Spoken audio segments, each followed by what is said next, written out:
Hi everyone, welcome back. Today's a little bit disappointing. I took my Kona Electric back into the dealer today, and it's gone in for some warranty issues, which I'll cover later in a different video. But today I was supposed to be getting an i30N to test while my car was in. Sadly though, they've sold the car, so I haven't got it. I've got this as my loan car instead, a Hyundai i20 automatic. It's well, it's nowhere near as nice as my Kona, and I don't like the idea of having to put petrol in it as well. Anyway, less of that, and not really anything to show you on this car. It's not worthy of a test drive. I suppose it's supposed to be being like a Polo. That's what Hyundai are trying to do, isn't it? Try and be like the Korean Volkswagen. So today's video was supposed to be about the loan car that I'm getting while my car's in at the dealership, and that was an i30N. I was going to do a comparison to see what the performance is like of an electric car, my 64 kilowatt hour Kona Electric, and compare that to how it fell into a proper hot hatch, an i30N.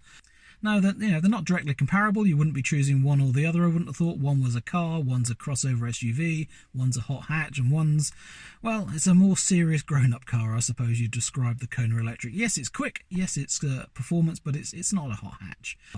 But the performance characteristics and how it's delivered, I would have found interesting, so I was going to report that.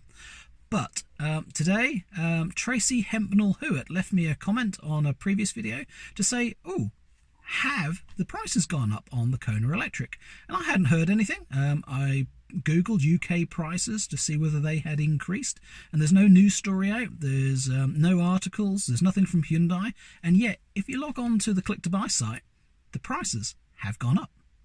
Whether this is a temporary thing with click to buy, or whether this is a permanent price change for the Kona Electric in the UK, I'm not sure, but at the moment, when I checked onto the click-to-buy system, the 39 kilowatt-hour SE, the entry level, was £29,495, £29,495. That's before any UK grant. It's now £30,750. That's £1,255 increase. Well, the premium specification in 64 kilowatt-hour, that was £33,995. That's now £36,345. That's £2,350 more. So if that's true, the price has gone up quite a chunk. And the premium SE, exactly the same. So the car that I've got, my 64 kilowatt hour premium SE, was £36,295 before any UK grants. It's now £38,645. An increase of £2,350. So that's before you add in the two-tone roof, that's before you add in metallic paint or pearlescent paint, and before you take off the UK grant. I thought I would also, while I was on the site, have a look at what the value of my current car is. My Kona 64 kilowatt hour Premium SE, entered it as a part exchange for a new car, and it came out with £24,150. So I'm not really impressed, Hyundai, if you think my car is worth £24,150 after 2 months of having paid, what, £37,000 for it, less the UK grant, but of course you've had that money. So that's quite a chunk. That's 24,000 from 36, that's 12,000, that's a third. So according to your trade-in information, you've knocked a third off the value of my Kona Electric within 2 months. Yeah, I'm not very impressed with that. But in reality, what is my car worth now? What is a 2-month-old with 3,000 miles on the clock, Premium SE, 64 kilowatt hour Kona Electric? What is it worth? Yeah, leave some comments below and let me know what you think my car is worth now. Since the UK grant has gone down £1,000, then does that mean my car has gone up £1,000 in value? Well, has it now gone up another £2,300 in value if the prices for brand new cars have gone up? I don't know. What do you think my car's worth? Leave some comments below. So I wonder why Hyundai have done this. Well, I don't think we need to wonder, do we? The car is such a success, and the orders are already at 42, 44 weeks for delivery. So if it keeps going the way it is, then it'll be a year or more for the waiting list to get one. And if that's the case, one of the ways of addressing that long order waiting time is to increase prices. It's what any business would do, isn't it? If you've got too much demand, you can increase prices. You can maximize your profit and also not have such a large queue of work, a large queue of cars in this instance. Because, you know, nobody really wants that long queue. It doesn't look good, it doesn't sound good, and obviously there's an opportunity here for Hyundai to make some more money.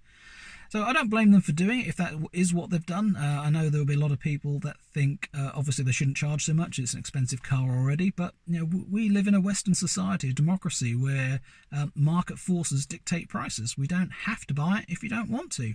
Buy something else. I do feel that I got a bit of a bargain buying this Kona Electric when I did. Personally, yeah, I think they're just maximising profits. I don't think the car is actually worth that money now or any more at all. It's strange that I love the car and yet I'm going to say that I don't think it's worth the money, because it's not. Just because it's got an electric motor in it, just because it's got some high technology and a big battery in it, doesn't mean it's worth any more money. I don't think the manufacturing time has increased. In fact, I read somewhere to say that to manufacture an electric Kona, it takes a third less manpower, so it actually costs them less.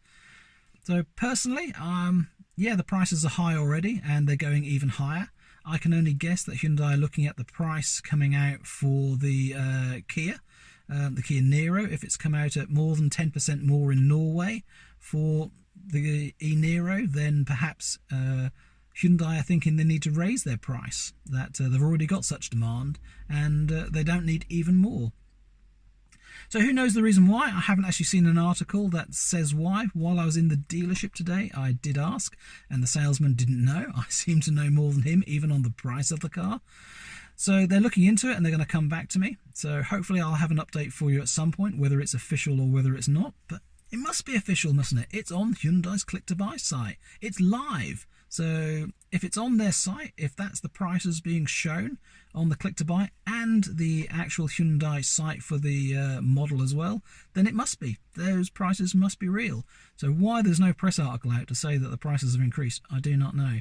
Who knows the reasons, the wonders of the PR marketing machine in these car manufacturers. I'm sure there'll be lots of disappointed people that are thinking of ordering the car, and I've been saying for quite a while to those that are humming and hawing and thinking, shall I, shan't I, I'll wait a bit longer. Well, prices aren't going to be coming down. Everyone that I've heard was waiting for battery prices to come down and therefore the car prices will come down. And I've been saying the opposite. With demand so high, prices will go up, and the incentives from the governments, those will come down. Before I go, I just wanted to say a big hello and thank you to Michael Kitchen. He is my first and only Patreon supporter. So he's a patron of this channel. Why aren't I advertising that? Well, basically, while I was looking at producing a YouTube channel, this channel, I researched all sort of things, whether I wanted to be on Twitter, whether I wanted to be on Facebook via a page, whether I wanted a Patreon account, all those sort of things. So I looked into it, I set an account up, but I never intended to use it. So I haven't advertised it, I haven't put the details in the descriptions of my videos, and yet Michael went and found me, and he's subscribed. He's become a patron of the channel. So yes, he's now going to get some extra information, some extra posts, and early release of videos. I just don't feel comfortable in asking for subscriptions. If you want to do it, you're very welcome to. And any money received via that will go straight into video editing production, camera equipment, sound equipment, to help this video get better and better. And by the way, we are using a new camera today and new sound equipment. So I'd be interested in your comments. Is it any better? Can you tell the difference? Right, so I'll leave it there. Is it good news that the prices have gone up? Is it bad news? What do you think? Let me know in the comments below. Anyway, take care for now. Thanks for watching. Thanks for subscribing. If you haven't already, then the icon should be around here sometime soon. So click the button and subscribe. There'll be lots more content coming soon. See you again soon. Bye-bye for now.